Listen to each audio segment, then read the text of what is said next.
Hi, you're welcome to Bulbling 247 podcast. I still remain your host, Emmanuel Lahai. Thank you for watching our past episodes and thank you for engaging with us across our platforms. Today, I'll be having conversation with Emmanuel Lahai. Emmanuel is a startup founder. He's a Trailblazing CEO from Sierra Leone. He's the founder and CEO of Send Me Sierra Leone. That Send Me Anything. So that platform is a Trailblazing startup revolutionizing e-commerce, delivery, and digital services in Sierra Leone. Emmanuel, how are you doing today? I'm fine. I'm fine. Thank you very much. How are you? I'm doing good. Finally we're getting to have this conversation after I think almost Yeah. 6 weeks back and forth now. Yes. Yes. Yes. Yeah, yeah. I've read quite a. I dug a bit down to who you are, where your journey started, and I in my findings I discovered that you are the you are a West African. Let me Yeah. put it. Let me put it that way. You're West African, birth in Abidjan, schooled in Ghana, moved to Sierra Leone, then to China to build all of this. Emmanuel, tell us, just give us an insight into your background, just a bit insight to your background. Well, so because of the civil war in Sierra Leone, my parents moved to Ivory Coast. So that's where I grew up. So I grew up in Ivory Coast, and then so I'm also a bit fluent in French. Wow.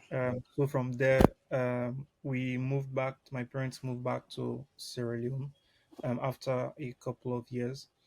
So since then, I've actually spent most of my time in Sierra Leone. I went to high school here and then started university here.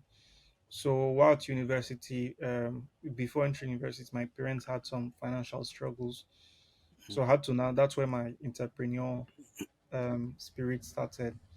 So my parents had some financial trouble. So I had to look at alternative ways to raise funds. So looking at photography and retail and also affiliate marketing and all of the sorts. So around that time, I also had a scholarship to study in China. So then I decided to apply for a scholarship, and then I was selected, one out of like over 10,000 applicants. So then I started studying China. So while there, I learned of e-commerce, and then from the experience I got of e-commerce, like being in China for some time, I decided to come back and focus on building like an e-commerce business in Sierra Leone. So currently, I'm based in Sierra Leone and I'm working on building an e-commerce platform for Sierra Leone. All right. That's great. Actually, when I watched your video with that of I think the UNDP accelerator Yeah, program years, and I also looked at the when I was digging into your background, and I saw that you've gone through different parts from photography. You work with an engineering firm, yeah. right? So that photography bit, what's like photography business in Sierra Leone? How thriving it is? No, so at the time, this was like the early stages of like photography. It wasn't like a thing, but now Oh, almost there. Like there's a studio in almost every corner. correct. But at the time, it was a relatively new industry, so it was kind of prolific. So at the time, for every picture, you had like $1 or $2 per picture. So and you could get probably $10, $20 from every session you get. So it was kind of really prolific. So I had to become a self-taught photographer, spend my Oh. time um watching on YouTube, like all those content creators and trying to learn in the early days. So this was more around 2017, 2016 thereabout. So that's when like I focused on the photography. So it helped me a lot because since it was a service, like it was really profitable. Yeah. So you just like spend you just the only investment you had to do was actually get the camera, and then from there you from every service you did you had a lot of profit. So this helped me like pay for my tuition like the first year, also helped me work with daily expenses and things like that. So how has that creative process, most especially photography? Photography is a creative work. How has that translated into running? How is the impact? How that impacted the running of your business of the e-commerce platform?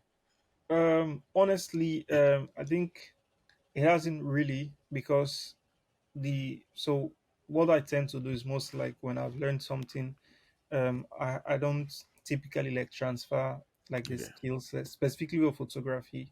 So I've had difficulty transferring those skills. It's just that it has helped me, especially in the early stages, since I had to multitask a lot more. Yeah. So a lot of areas wherein we could have hired a photographer or could have hired probably a graphic designer. These were things I did. So help like at those stages. But currently I'll say it has been really, really like impactful. Try and battle it. Other skill sets have, for example, before I used to like be a salesperson for like home health education service. So those that time helped me kind of improve my salesmanship skills, which I still use today. So it gave me like confidence Yeah. in learning because I randomly go to people's homes and sell them books. So Yeah. one important or very difficult thing to do is to sell books to Africans, let alone Sierra Leoneans. I So get. imagine having to convince someone to buy a book. So yeah, so during that period, I had to learn those skills, and then so this helped me to actually improve my salesmanship skills. All right. So bringing it back to buildings, send me Sierra Leone. What were the initial challenges that you faced, and how were you able to navigate those challenges? So one of the regrets I'll say I always had was the fact that I didn't focus on like software engineering in my earlier stage just after high school. So just after high school, I could have easily become like I could have focused on software engineering, but I didn't have time. I focused mostly on sales and those kind of skills. So in the early stages, if I had gotten like a more in-depth software engineering knowledge, it could have saved some costs in terms of hiring external developers to build our first like MVP. So Yeah. that could have helped. That was one challenge we had. The initial problem we also had was also funding. So trying to get like funding for the business and then scaling the business. Yeah. So that was the also the other challenge, like trying to get funding for the business. I also see like the skill sets of the employees, like so actually getting people who are skilled in the area and know exactly what to do and things like that was rather difficult. So yeah, those were the initial challenges like we had. So Uh, Another what one is about the probably challenges of onboarding people? yeah, Onboarding. so that Yeah. that's exactly where I was coming to. So I don't want to be like the cultural shock or the cultural difference in people here. So most people aren't used to like ordering online. So yeah, Yeah. so it actually takes time to build that trust because building the trust and building a reputable brand was kind of like a difficult aspect Yeah. because people were just skeptical. There'd been a lot of scams and things like that. Yeah. So kind of building that brand that people recognize and trust was like one of the early challenges also. All right. For I know the African market we have our different challenges and different in different contexts that we do our businesses. And for example, in Nigeria, logistic is a very hard thing to do, right? Because you have to deal with a number of hurdles, government policies. You also have to deal with even the your pilots, the bike men or whatever uh, mode of transportation that you use. So, how have you been able to navigate the relationship with your delivery drivers? So one advantage you have is that in terms of policies, there aren't really like stringent policies regarding like deliveries. Like bike men specifically for deliveries are free to roam around the Oh, entire city wow. and country generally. So that's not really like a problem. However, transportation businesses aren't allowed to move everywhere, but delivery services are allowed. So that's not really a challenge. The other challenge, though, might be actually now operating with the bikesmen that we have. So how we started like our business is by owning the fleet, so owning the bike riders and having them work full time. So this will enforce like control and efficiency.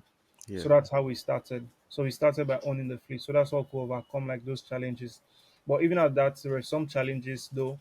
So we had to like streamline our processes and like ensure we had documentations on like everything. So it could be easier to onboard like riders, let alone businesses like on our solution. All right. But that onboarding process, how did you go about it? How do you go about the onboarding process to ensure that the drivers that you're bringing on board They don't because one of the challenges some delivery startup have in Nigeria is when the delivery drivers get the where they get the product, they want to deliver to the people. They discover that sometimes they steal some of them steal, not all of them.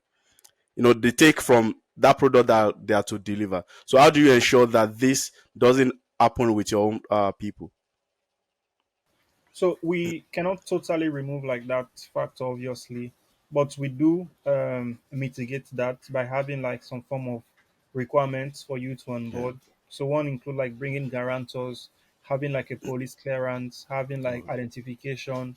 So when you have like those basic first, like some form of KYC, when that Yeah. has been done, the next thing is also ensuring that we know about the process end to end. So from pickup to drop off, we have an estimate, and when you go beyond this estimate, we check on you. So the other advantage, because we have guarantors, when the riders default, we reach out to the guarantors and tell them, oh, the person you guaranteed has defaulted by X amount, and we'll need that money back. So we pre-finance those expenses and then get them back from guarantors. So that's how we've been able to solve like these problems. But have you had that experience before? Yes, yes, we've had a number of experiences. Had to some guarantors have been reluctant, so had to go to the police, Wow. deal with those. Yeah, but this is like a small percentage of like the total number of riders that we have. So yeah, but overall, those have been challenges, but we've been able to overcome those challenges as we move.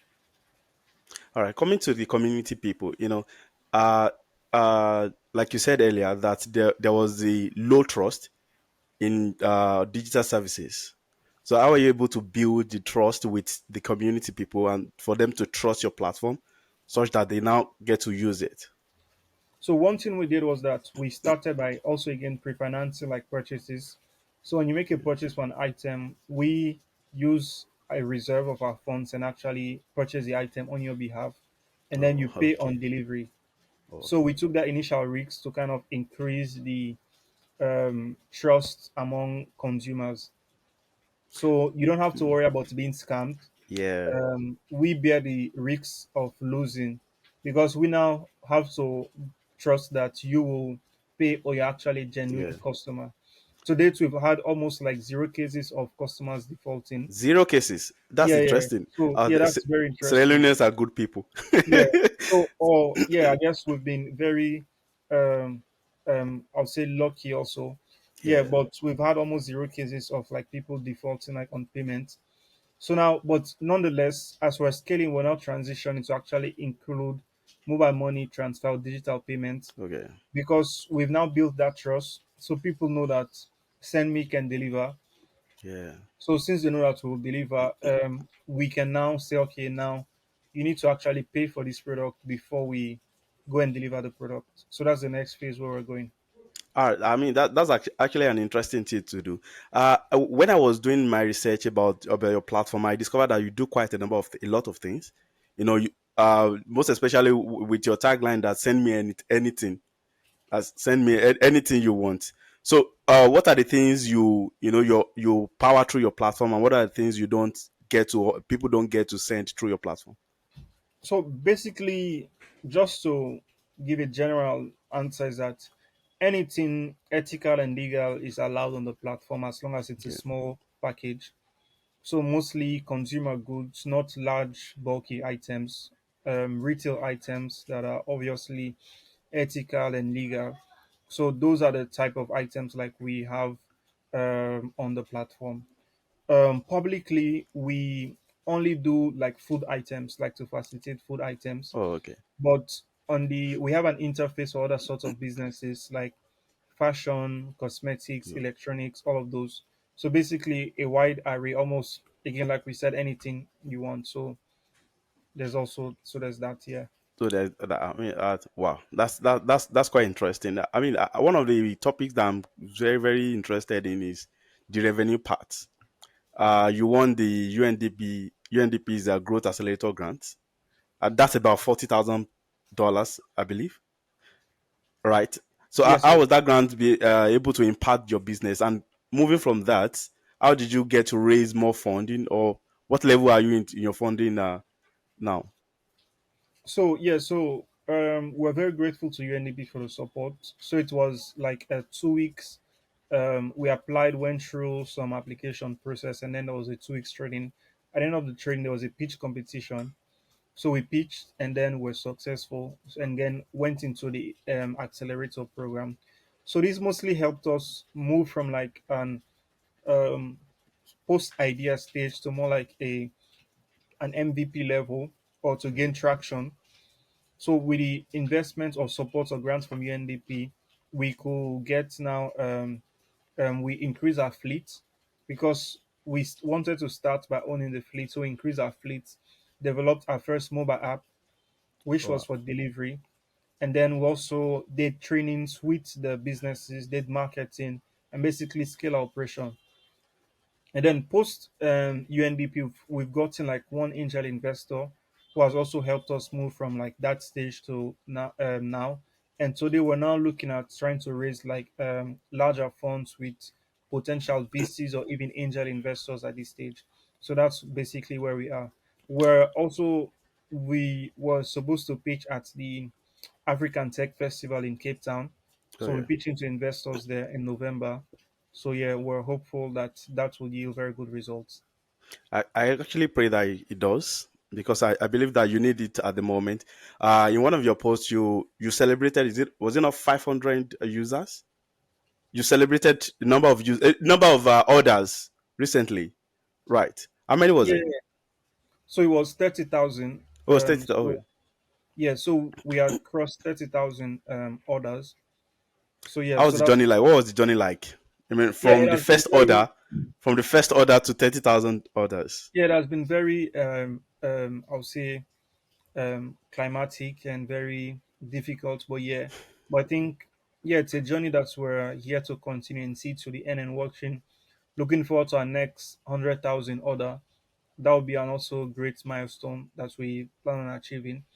So it has mostly been some form of, I would say, exponential growth, Yeah. because the rate at which we're growing during the first 2 years is different from what's happening in the third year. So we hope to grow even faster and more than those numbers. I'll be by the sideline cheering you on because trust Yeah, me, I've been, I mean, you can see that I've been following yeah. you Thank you very for a much. long time. I've been following you. I've been saying, trying to say, okay, what are new posts? Recently, you also posted that you have a new app, maybe, or maybe is it an addition to the features that you have at the moment? Would you please maybe tell us more about the features Yeah. that you So have on your so app at the like I moment? And said, yeah, okay. Yeah. Thank you. So like I said, the first MVP we rolled out was mostly like a delivery app. So it's mostly okay, for pick up and drop off. So you enter the details, you enter your name, your address, your phone number, where you want the item to be picked up, and then where you want it to drop off. So you enter the receiver and the sender's details. So it was just that. That was the first application. So it was mostly just pick up, drop off. That's all. So we went on now a bit further, and then kind of went full into e-commerce. So initially, the first application was mostly, I would say, like a logistics application, and this is more like an e-commerce application. So with this now, it has the opportunity to browse through products, select the product, enter, automatically gets your delivery fees, also enter your address, see details of various products. So it has more flexibility. So we built more upon the already existing product that we had and added more features. So like that's why we called it a new app. So oh with okay. this, it also kind of gives us a model where we can scale our solution like to 1,000 orders per day, or even 10,000 per day in the future. Oh, but in terms of the marketing bit of it, letting people know that you have this new feature, it can empower this, it can empower that. How are you going about that? So our focus now hasn't been on marketing. Our focus on has mostly been on making it work. So Okay. this is a new technology, and our focus has been let it be operational. Let the current user that we have, the users that we have a smooth experience. So when we've now gotten that smooth experience and now found the hurdles or challenges in that process, the next phase will now be scaling that solution. So after we've gotten like a hang of it, we've understood exactly how people are interacting with this. Are there any improvements to make? Are there any adjustments to make? And then now we look at scaling this solution. Oh, So that's what we focus more on marketing. So right now, marketing is not really our focus. It's more about getting like a working and good product. so at what point do you think that you would, get the marketing out for that? So one key metric that we're trying to achieve is actually getting like below an hour deliveries. Yeah. So from the process of restaurants preparing the food, businesses preparing their orders to getting the products delivered, all that within less than an hour. So Wow. getting those orders within an hour. So when we've gotten that point, you can see that. So it's now about maintaining that standard and then scaling that standard. So when you make an order within 30 minutes to 45 minutes, you've gotten your item at your doorstep. Oh, So when you've wow. gotten that, scaling that to now 1,000, 10,000 per day. Wow.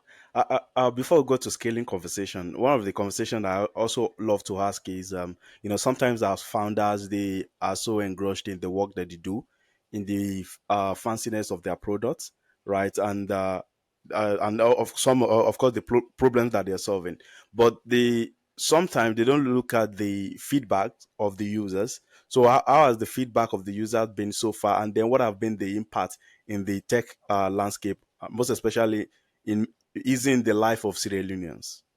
Yeah, so again, our primary focus is making things simpler and actually solving a problem. So yeah, that's actually what we want to do. And that is why we do actually focus on feedback. Like a lot of the iterations we just launched are based on customer feedback. So I realized that certain areas, especially new app, for example, people were having difficulty signing up just because there was upon logging in or upon signing up, you cannot access like the form for entering your password. So it didn't like go up. So a lot of people had difficulty, and even some people had to not even stop the registration process. So we saw that there are a lot of cancellation because of that process. Another issue that we saw based on the feedback that we got was even the map. Oh, So yeah, yeah, all the changes we're making is based on customer feedback. So in as much as it will be very good to fall in love with this product, at the end of the day, what you actually have to fall in love is with the customers. yeah. So if the customers tell you like this is what we want, then you do what the customers want you to do. So that's the so yeah, so we're very focused on customer and we're a customer centric solution.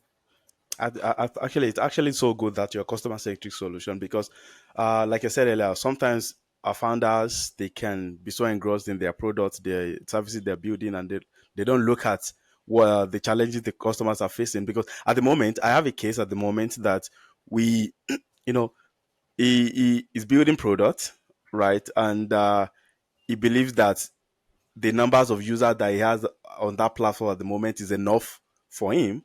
So he's not ready to scale. He's not ready to even implement some of the feedback of the customers. So we now have to I had to have conversation with him that okay, you are at a point now that you have this, so you're okay with the number of customers that you have, but how are you servicing them to get them retained, right? And so for you now, it's good that you've been able to factor in that, getting ensuring that the feedback of the customers are implemented. But sometimes not all the feedback of the customers can be implemented. Maybe based on the product features, or based on the direction of the organization, right? So have you had that case where your customers, maybe they gave feedback, maybe on product, on features, and you think that okay, this feedback is not something that we can implement now, or you don't have you might not have the data infrastructure, to implement such feedback? So I think Sierra Leone's tech space is at a very early stage. So the Yeah, requirements and expectations from a tech perspective or product perspective aren't high. They're mostly from a customer perspective in terms of yeah, satisfaction. But in terms of like the tech itself, like the requirements aren't high. People just want a product that gets their item delivered yeah, within 30 to 45 minutes. And it is not difficult. Basically within 3 to 4 steps, maximum 5 steps, I've made an order by just clicking 4 or 5 times. I've made the order, and then I get it within 35 to 45 minutes. So it's mostly about achieving that goal and yeah, then reducing that delivery time to probably 30 minutes, and if possible, 25 minutes, which I think that will include for 25 minutes to reach will be like a systemic change, because you also have like restaurants or businesses who have to create systems wherein they can actually receive orders or complete orders within 25 minutes. Wow, that would be game changing. Yeah. That So, that would but really be game for now, changing. yeah, our focus has mostly been on that, focusing on getting like businesses to um, um, complete their orders faster, so we can also complete our orders faster. So customers really, yeah, we're focusing on customers, and we hope that um, we're doing the right thing, and we ensure to take every feedback that they give us. But yeah, the feedback aren't really like complex. They're just like the basics. Yeah. Oh, this doesn't work. This can work better. So having really reached that mature stage in the ecosystem wherein like businesses can or individuals or customers can say, oh, I actually want for there to be an AI chatbot that helps me Okay. navigate here. So haven't reached that point yet. So now people just want the basic needs. Yeah. So that's the stage where we are right now. All right. But looking at I understand that you haven't gotten to that point now, and the pitch that you have in South Africa, when is it coming up? It's happening in November. November. How are you preparing for it? Yeah, well, we there isn't much we're doing because it's more about selling what we've done so What you far. have done? Yeah, yeah. Yeah, so it's more about like again refining what So we we've what's the already targeted done. sum? So the target is somewhere looking at 250,000. Wow. That I mean that would Yeah, make a big impact in your business. yeah, that would make a I really mean, big let's say impact. you have it today. What are the areas you're hoping to put funds into? To scale your business. So this will mostly be one avenue be like for we're targeting 5,000 businesses. So that's All our right. target with the 250,000 sum. So kind of onboarding 5,000 businesses into our solution and creating infrastructure to satisfy or like deliver to 5,000 businesses. So Yeah, this will include also training and onboarding about 500 independent riders, and then also creating storage spaces for these businesses, ensuring that yeah. these businesses can actually store their product. Because some of these Okay. businesses, Yeah. one of our business models is actually storing products for businesses. Okay. What we want to do is that if you want to start a business, send me should be able to do everything for you. Yeah. Want a situation where the only thing you should focus on is sourcing the product, and even in the future, we might help with that. So it's Yeah. more like you are selling, let's say, these glasses. We do everything else for you. We offer you digital space. We offer you storage if you want to store those glasses. Wow. We offer you a platform to market those glasses, and we offer you the logistics infrastructure to deliver those glasses to your Wow. customers. All what you have to do is probably design your glasses and put it on our platform. So it's kind Wow. of giving that digital storefront to businesses across Sierra Leone and across Freetown to be Wow. specific. Yeah, Wow. so that's where we'll be pouring the 250,000. Marketing also increasing the awareness of our solution, because barely we haven't really tapped into the market. The market is quite a large, even in Freetown with 1.7 million people. Wow. Um, yeah, we haven't even gone to that. The total number of customers we've had is about 9,000, Wow. and they're like 1.7 There's a million lot people. of people to Yeah, still there's a bring on lot your of people platform. to Yeah. reach out to and actually increase awareness about our services. So yeah, so that'll mostly be that. Oh wow. I think that already answers the like two follow up questions that I have. Okay, The okay. one is in terms of scaling. How Yeah, are you so hoping to scale? Then the other one is in terms of the logistic part of it, because that also would impact your sustainability as a true, business, true, because true, you also need to make revenue streams beyond just people signing up on your platform, right? true. Logistic running the fleet. You have your fleet, so running that as a service too, it can also generate fund for you. I believe that you're already looking at this part of the business too. Yes, yes, yeah. So yeah, so part of the expansion plan is not just Freetown. We're also looking at other cities even in Sierra Leone. So other cities like Bo, Makeni, Kenema, and other cities across the country that are yet to experience and benefit from an e-commerce platform. So it's also part of the expansion plan. And the logistics here, like if you're doing like 1,000 orders or 10,000 orders in a day, and then the average rider does like 10 orders, you need at least 500 to 1,000 riders. And then you cannot spend investors' money on just buying bikes.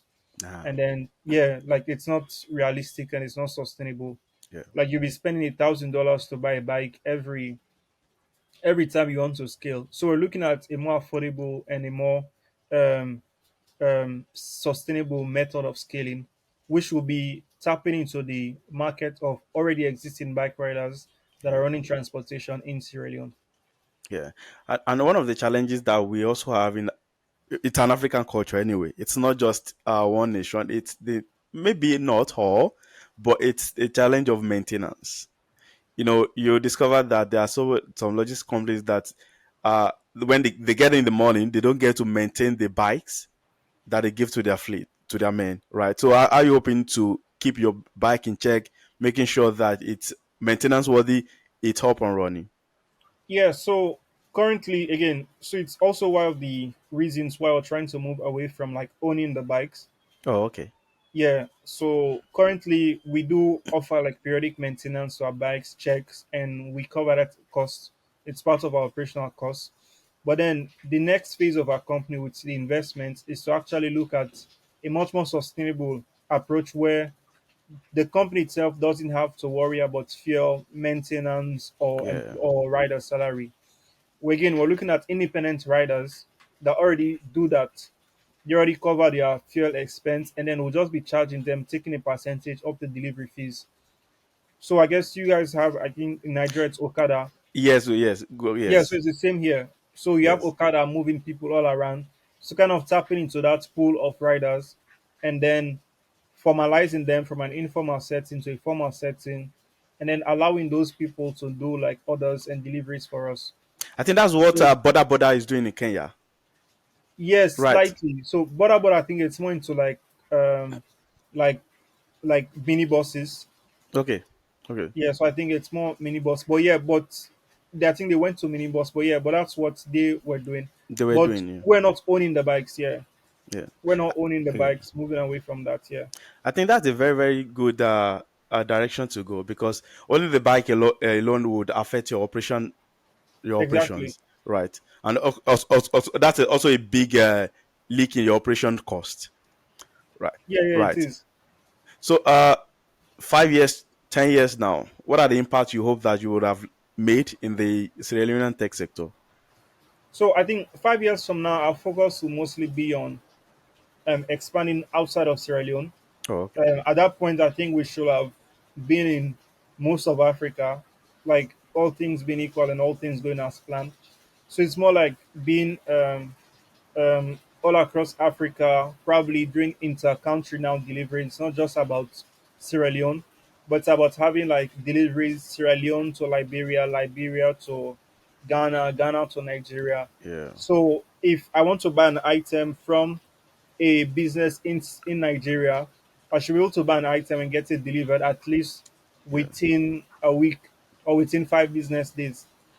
So if I want Yeah. to, so it's kind of creating that long-term inter-African delivery or inter-African trade network in line with the um, African continental like trade agreement. So yeah, Yeah. so creating an Africa wherein will be the infrastructure wherein businesses can order from anywhere. So you can order from South Africa and get it delivered in Yeah. Nigeria. You can order from Nigeria. So that's a long-term play, like five Yeah. years from now. Yeah. And that of course will also impact your digital infrastructures. So what are the infrastructures that you hoping to put in place to achieve all of this? So yeah, so it's what we're working on. So one, we're already testing like it in Sierra Leone. So with now scaling to kind of like an inter district or inter provincial delivery. So Yeah. one infrastructure would be like creating like a hybrid system probably. So in as much as at this stage we're kind of um, moving away from owning the fleet because it's the most cost efficient way to scale Yeah. at this stage. We might create a hybrid system wherein we own some of the fleet and other deliveries are not owned. So, for Yeah. example, in certain situations, like probably within cities, we don't own the fleet, but probably from one city to another, we have large trucks, or even we Yeah. could even look at also independent truck riders. So yeah, so it's kind of basically solving the logistics problem. I'm sure Yeah. also there'll be also policy problems looking at Yeah. border, cross-border movements of goods and things like that. So in the long run, those are some of the challenges we'll be having, and kind of making it smooth for businesses to move products, because the future for Africa, it's all about having also trade within Trade way. Yeah. the continent. So you Yeah. have like a country like the US, which has 52 states and they are not stopped by borders. Yeah. So you have 52 independent states where trade can happen between 50 independent states where trade can happen between the states. So it's about Yeah. creating something like that for Africa. It's also looking at Europe, where you have over 20 countries that can trade within themselves. And you have Yeah. Asia, which doesn't have like a perfect system, but has something similar. Yeah. So, kind of being the backbone for like trade in Africa. That's our Yeah. long term play. I actually agree with you. It's very important that we ease the, to have the ease of doing trade between the two countries, because it can be so hard. Uh, Most especially even in terms of travels too. Bef- you can travel to European countries at a cheaper rate compared to you traveling to other African countries, which of course should not be the case. So now coming to as a startup founder in Sierra Leone, uh I believe that you've built different levels of knowledge, and you at least have like a whole grasp of the tech space. So at the moment, for investors, there are so many investors that are looking to invest in maybe emerging market. For, let's say I'm an investor, what kind of businesses can I put money in Sierra Leone? So one thing I would like to say is that Sierra Leone has a lot of potential, but you might not see your returns immediately. Okay. So you have to be patient and understand that um, the market is there, but the market is difficult. So it's also, while going into investing, you might get those returns eventually, but it might be really slow at the start. But when things have kicked off, like, you actually get your returns that you traditionally get. So I think that's the first advice I'll say. The second thing I'll say is that there are lots of avenues and places to invest, especially in tech. If you're like a tech investor, which is Yeah. mostly where I'm focused, yeah, there are lots of avenues, like in terms of like ticketing, in terms of transportation, also looking at fintechs, also looking at health tech. Agri-tech is a bit sensitive, but yeah, it has potential. Even there's also ed tech. So almost every industry that you can think of in tech, there's an avenue to invest in a company like that in Sierra Leone. Yeah. Nonetheless, a lot of these companies are still in their early stages. So you might actually have to come at a really early stage. It's not like in Nigeria or maybe Ghana or maybe the big four generally, Yeah. SA or Egypt, where you have mature companies who've got a lot of traction. So you might be more, I would say, more humble in your valuations, or more understanding your valuations, and also supportive.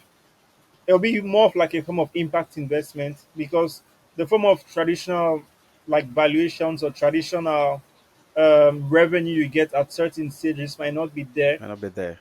but the market is there. So it can be tapped into, but it's a lot more difficult because of the stage where we are as a nation.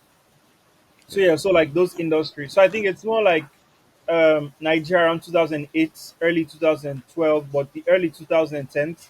So that's the Yeah. same place where Sierra Leone is today. And the same way how the people who first invested in Paystack got their Yeah. returns Yeah. when Stripe bought Paystack is the same way how by investing in startups from Sierra Leone now, you can get those returns in 5 to 10 years. So yeah, Wow. that's basically what I'll say. Be Wow. very patient and understanding when investing like in startups in Sierra Leone, but the potential is there. Wow. I think you already gave us a deep insight to, the landscape. Now, looking at one of the fears of investors is the government policies, the stability of the government, and the policies that aid some of these majorly the ecosystem. So, what are the policies in place that ensures that gives that ease of doing business in Sierra Leone? So one thing I'll say is that in terms of like specific policies for startups, currently there aren't any. But one thing I'll say is that the current government is actually actively working towards that, because recently we even have they're even pioneering like investment opportunities. Wow. So there was recently the government organized a tech summit wherein you had investors, angel investors investing in startups. There were five successful startups that reached the final. Three were invested with tickets or a check size of 30K, 20K, and 10K. So you have the government pioneering like platforms like those and organizing training sessions. You also have the government inviting investors. So also had like Startup World Cup. They organized like Yeah, a so session in Sierra Leone wherein you had a total of $10 billion in assets under management. You had investors with over $10 billion in assets under management coming to Sierra Leone in person, pitching with startups, pitching to these investors, and these investors like judging these startups. yeah, And then some of them have gotten deals. Even personally, we've also gotten some conversations and we're in talks with some of these investors. So it's these are some of the initiatives like the government is doing.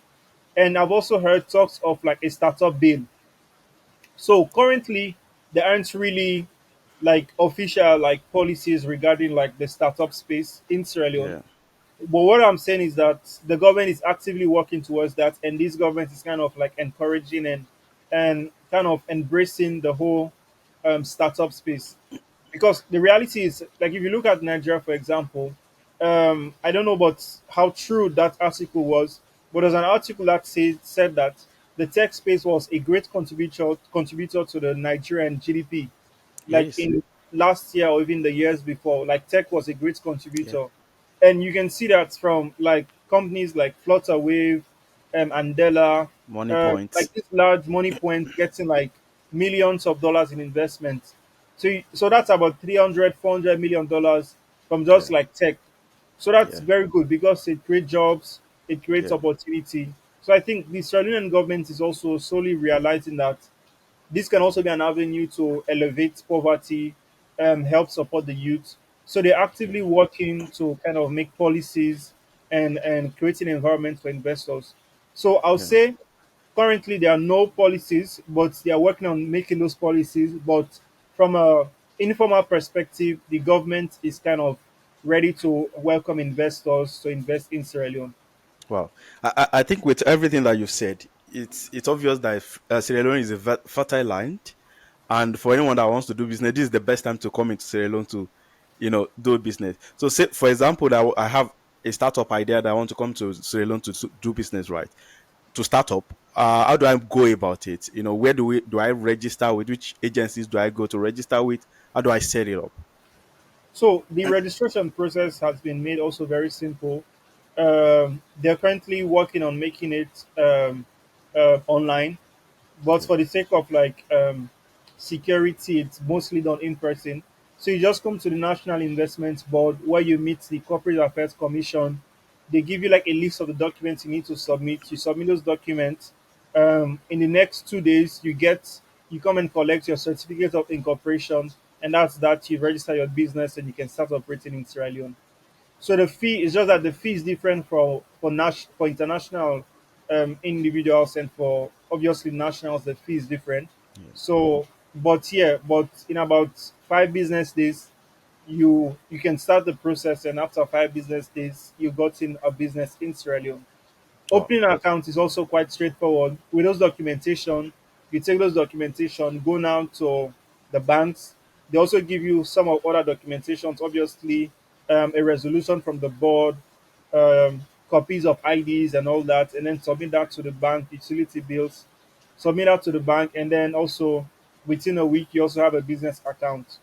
And wow. now we also have other fintechs that are helping with creating other services and integrations and all that. So again, the point is the ecosystem is at that stage wherein it's the curve is kind of changing to more from like a downtrend to an upward trend, and Yeah. it's going to be very fast acceleration. Like in the past 2 or 3 years, there have been series of investments, series of opportunities that have been coming to Sierra Leone, and the government has been really been supportive of that. Wow. I mean, wow, that's quite interesting. One of the things that is also important that keeps the ecosystem thriving is the communities. Yeah, You yeah, know, yeah. the events. You know, for example, in Nigeria, you have a lot of events that people come in to, have conversations, dialogue, and also network. There are different events. There are a lot of people that have had to meet their investors, and through just kicking up conversation, and that's it. The business is done. So, what's the community like in Sierra Leone? Yeah. So again, we're still at the And early how can stage. people? Let me add this. And Mhm. how can organizations like us, like some other organizations, contribute? To make contributions towards the success and to building, making that community thrive. So, in terms of again, it's still at the early stages. So you have new communities coming in, you have new incubators coming in, you have new Yeah, accelerators coming in. You have like one Christex Foundation, which has been very impactful in terms of digital literacy and blockchain knowledge, and also artificial intelligence. So like it's more like frontier technology kind of things. You also have the Nest community, which has mostly been about design and mostly like the artistic approach. You have Creative Hub Africa, that's also a new hub that came in. You have the Innovation SL. So like a lot of these hubs are coming in. You have the um, like startup workshop. So all of these hubs are actually hubs that are less than 5 years old. So most of them came mostly after COVID and have been really doing a great job in kind of accelerating the tech space. In terms of as an investor, if you're coming in, so yeah, the same places, but also ITC, International Trade Center, a UN organization, is working on building like a startup grocery, when you can see startups that you can invest in and their stage where they're at, how much they're looking for. So yeah, there's also that you can work with ITC. You can even work with UNDP. UNDP obviously has the accelerator platform wherein you can also see startups they've supported and incubated. So I think from an investor perspective, it'll be safer for you to go through these platforms instead of just trying to do your own research and your own due diligence. So these are people already on ground and they've gotten experiences, they've tasted the markets, they've been burned, some yeah. of them are learned from these experiences. So I think as an investor, you don't need to start from scratch. You can just reach out to any of these incubators or organizations and then go from there.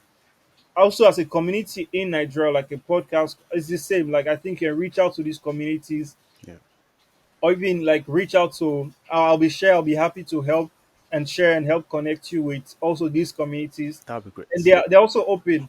Like I guess like I said, like we're still at an early stage and also looking at getting global recognition. So Yeah. platforms like yours like are very good to actually helping us reach those goals. So yeah, so you can reach out to those organizations or institutions, so you can just reach out to me and I can help you connect you with them. I think that would be great because one of our plans, right, is at the moment we're planning some misas, bringing young founders together to have conversation with investors.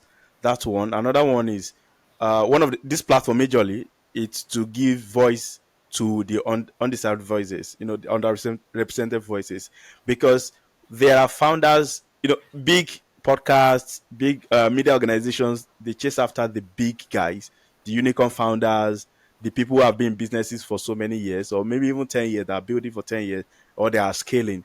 But the people at the early stage, they have a lot of stories to tell. In fact, these are the people that can also inspire some others to start because they are at their early stage. They are toiling, they are building at the moment. The challenges they are facing, the new people that want to start can relate to it. Not people who are already 10 years ahead, right? So, and this is one of the conversations that we want to have with. We want to be able to spotlight young founders, people in emerging market, in low resources market that are building, and impacting the community and shaping the future of tomorrow today. So it will be actually good to have conversation with as many as possible with tech founders in Sierra Leone, looking at have more conversation about different sectors. I mean, you play in the e-commerce logistics sector, and I can see that you're building Kala Finance, right? So you're moving to the fintech sector. So tell me more about your that new startup, Kala. Is it Kala Finance? Yeah, so yeah, I'll be happy to share. So Kala is more like it was a hackathon project. So Okay. again, Chris X Foundation they launched a hackathon. So it was more of a hackathon project. Like it's still in the early stages. It's not Okay. something like I'm actively working on Pushing. right now. So yeah, so it's mostly like the e-commerce logistics space. But so it was mostly hackathon project, still in the pipeline. Probably a couple of years when Sendme is more stable and stronger, and then we'll be focusing more on Kala and building like and pushing Kala. Yeah, but for now, yeah, it's mostly Sendme. But yeah, but like I said, Chris X Foundation is more of a blockchain. It's more of a blockchain remittance. So it was a crowdsourcing platform for like Yeah. startups, so helping with remittance and also crowdsourcing. So like individuals can just invest in startups from the diaspora.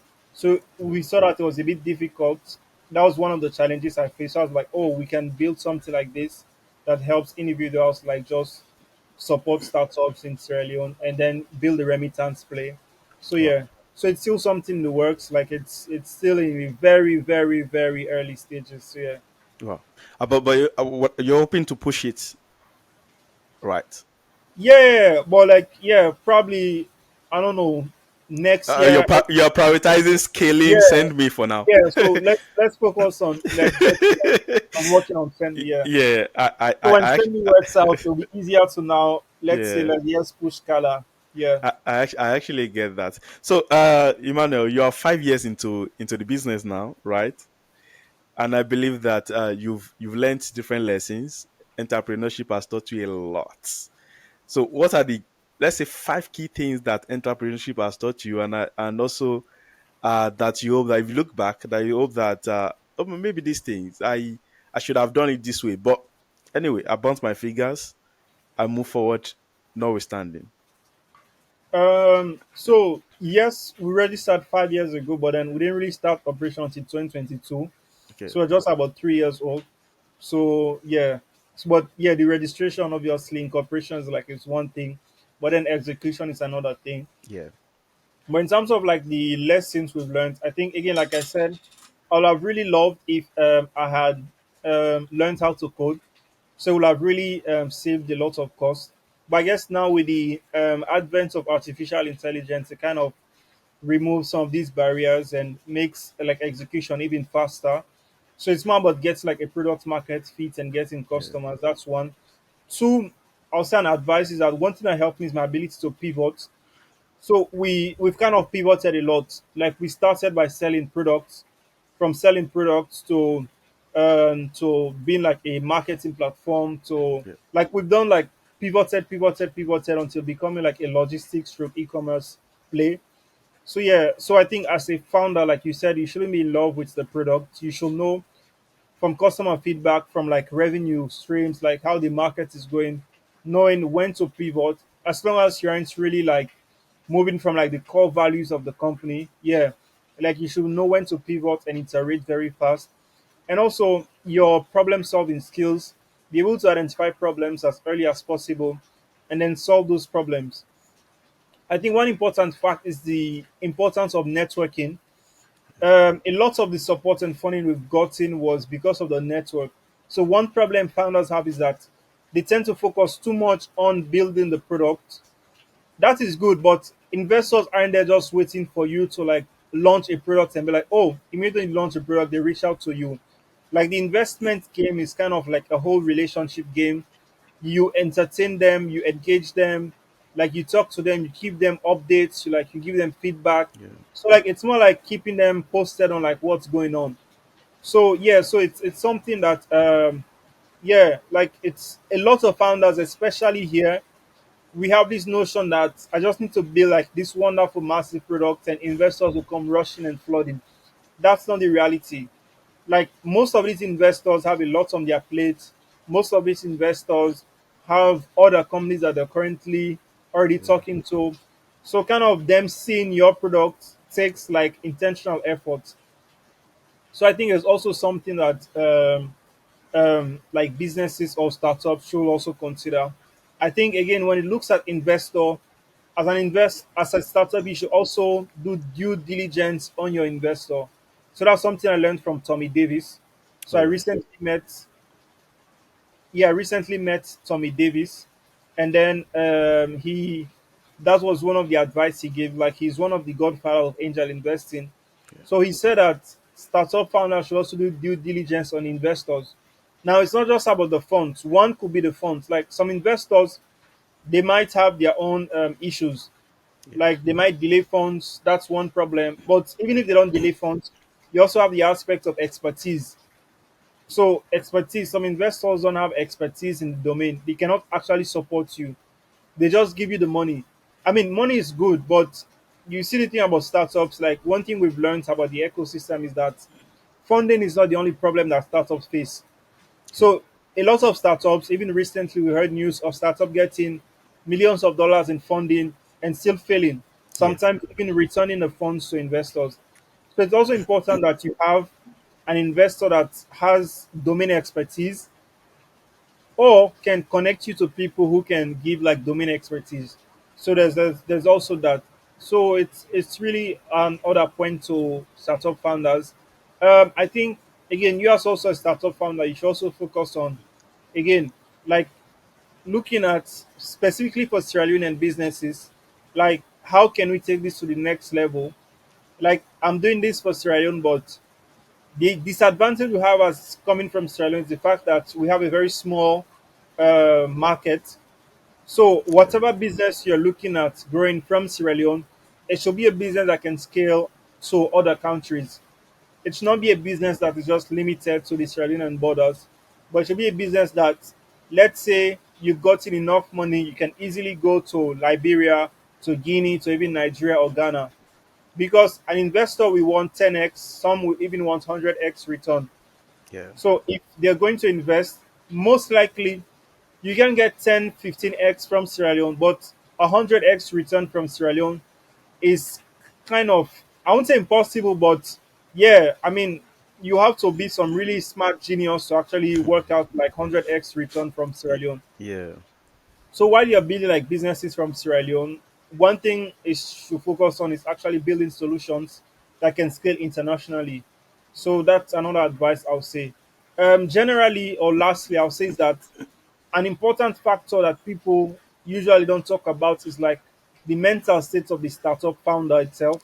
Yeah. Sometimes it's very difficult, it's very stressful, it's very like it can be it can go down some very dark tunnels sometimes. Sometimes you start questioning your own intelligence, you start questioning your ability, you start questioning yourself, and start wondering like, was this really something that I should have done? Am I really capable? Am I really smart enough? And all of those questions. Yeah. Um, so answer that. One thing you should look at is the fact that one index I learned was the United Nations Ease of Doing Business Index, where it shows you how easy it is to do business in a particular country. And one thing you note is that a lot of the African countries are like really down that index, which tells you that it's very difficult to do business in Africa.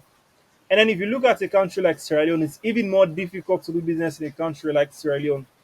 So you cannot really compare your growth rates with someone in Silicon Valley or someone in Yeah. Estonia or someone in New Zealand or even Singapore. So your traction is kind of like fair into comparison to most of these businesses. So it's something you should look at. Nonetheless, obviously you should look at scaling because at the end of the day, it has to do with like your numbers, revenue, and user growth. Yeah. But when doing that comparison, consider the fact that it's much more difficult for you. So don't go in with false expectations. Go in knowing that, yeah, it's going to be hard, but I should do my best to make this work out. Wow. Mane, you just wrote out a playbook. Yeah. I mean, the session with you has been like a masterclass, for people who are interested in doing business in Sierra Leone. And I can promise you that we would ensure that we distribute this across different platforms like we do. And beyond that, some of this insight, one of the things we also do is we bring out insights from this conversation, and we Okay. also Okay. roll out those insights in snackable format, in carousels, in videos, different spark bulbs, and all of that. And I promise you this, that we will be rolling this conversation out in parts aside from the whole full episode. We'll roll it in different insights, doing business in Sierra Leone, investors guide for people coming to Sierra Leone. You've said quite a lot. And I want to circle back to one of the things that you said, the mental health of startup founders. We often don't have this conversation. Division is heavy, right? Yesterday I posted something that what do you think when you're building, when it seems like there's no light at the end of the tunnel? I mean, what goes in the mind or in the head of a founder? For you, have you had a situation where when you think that, this, am I really on the right track, or should I just close this up and look for global opportunities and leave? We're at the time when where people are leaving different countries to develop nations for opportunities. So have you had that time that you have to think about the whole this entrepreneurial journey, and you think like, what, I'm tired, maybe I should just leave and look for global opportunities? So for me personally, honestly, that hasn't really clicked in my mind. So because I literally left a global opportunity to come and build something in Sierra Leone. Yeah, I mean, I could have just stayed in China, um, probably done my masters there, moved to the US, get a comfortable job, like relax and all that. yeah, But then I was like, yeah, this is nice, but like, I think I have the brains to kind of solve the problems in Sierra Leone, and kind of like, because for me personally, there was no example to look towards or wow, to kind of have for my startup journey. Like in Nigeria, you say like, oh, Paystack had an exit, yeah, Flutterwave reached unicorn, Money Point unicorn, like yeah, OPay unicorn. So yeah, probably there's these guys, they did it, I can do it. In Sierra Leone, there's no such story of like someone launching a tech startup and exiting or IPOing or even reaching unicorn status, or even getting like $1 million in VC investment. So you don't have those stories. So I think that same moment wherein again Stripe acquired Paystack and then it clicked. It yeah, clicked in the entire nation from both from an investor perspective and both from a founder's perspective, wherein people were like, oh, this thing can actually work out. We can actually make tech companies from Nigeria. So I think it's for me, when I was leaving like China, that was my own mindset. It was like, let me come back and try and build an example wherein future founders can see and say, oh, it's actually possible. I can be in Sierra Leone. I don't need to be in the US. I don't need to come from the diaspora. yeah, I can be in Sierra Leone. I can build a business that can get investment, that can be recognized internationally or globally. yeah, So yeah, sometimes I do decide that I want to take a pause. Yeah, I'll not lie. Yeah, sometimes I'm like, oh, like probably I've even taken breaks sometimes. Like there was a time wherein like business was so bad, I had to stop, go and do another job, get paid, wow, got some funds, and then came back to the business and then used those funds and pump it back into the business. So yeah, I'm not going to lie. Sometimes I've been really hard wearing. It's like things are not working out and we need funding and we can't get investors. We're like, okay, let me go and get a job. I mean, I'm a very skilled person and yeah, so I've had those situations. But in terms of like completely giving up and be like, oh, I'm packing my things and leaving this place, like it has really never been my mindset since I started like the journey. So yeah, for me, like yeah, that has not been the case. I understand some people can be in that situation, but I guess our motivations are different. Our reasons for doing this are different. So for me yeah, personally, that has never been the case. There have been situations wherein I'm like, yeah, this is really hard. I just go to sleep. Some days, yeah, I cannot push myself. Like mentally, I am not capable of moving forward. I just sleep. and then when I wake up, I have energy, and I go back as like, let's pivot or let's look at another avenue. Yeah, so that has been my journey so far. Wow. So yeah, so the others, I mean, your motivation might be different, but I'll just say the reward at the end of the tunnel will be great, and it's only when you reach the end that's when you benefit from that reward. However, the tunnel will be very dark. It will be very dangerous. You might get burned. You might get bruised. You might lose an arm or a leg. Yeah, but That's some hard truths there. yeah, like, but if you make it out, I'm sure it'll be some very bright tunnel, very bright Yeah. light at the end of that tunnel. Yeah, Yeah. so that's my own personal journey. And I must say that you make it out. That Yeah, thing is well, sure. You're on the hopefully right by path. God's grace. You're Yeah, striving. You're doing everything, and it's always hard for the trailblazers because for say for example for Nigeria, like you said, we have examples that you have. You know that okay, Paystack has done it. This has done it. We can also do it. But for you, you're clearing the path for others coming behind you. So, Emmanuel Lahai, the trailblazer, the Sierra Leonean trailblazer. Thank you so much for the conversation. Thank you for coming for this conversation. I really appreciate you for taking the time, even though we've had back and forth, time schedule, and all of that. But here we are, and we've done it. Right. Well, we'll still circle back to this conversation later. Maybe next 1 year, I would. Trust me. I'll follow up. I'll follow up with what you're doing. I At least I have you on my network. I'll follow up with what you're doing. Maybe I can do maybe some check-ins whenever, right? But I am whatever you post, I see them. I am following up. Whichever one I can share, I share across my network. And however we can also support Bubbling 247, we're always here to support in different ways. We're always here to support. Beyond the podcast, we have a marketing teams, we have our networks, we have our partners, we have content distribution pipelines that we beyond this our own platforms we are distributing these conversations out to other platforms and other networks, both regionally and globally. So, however, we can support Sierra Leoneans, the ecosystem in Sierra Leone. We're also here to support, maybe through investors conversation. Maybe one of the things that we also hope to also do right soon is leverage on the wide network of marketers, CMOs, to organize go-to-market strategies, sessions, webinars, and trainings for young founders. Because one of the things that's so key at this point is for people building, young founders also need to tell their stories, right? You need to tell their stories because that alone builds trust. For not only for investors, you want to see how you tell your stories, also even for your customers, because they want to see who is the head of this organization, who is the head of this startup. How is he telling a story? Oh, he has posted this. Okay, okay. And storytelling also might make or might you as a founder. So you also have to be intentional and have to be careful about how you tell your stories. So this is one of the things that we are hoping to, have some of these sessions.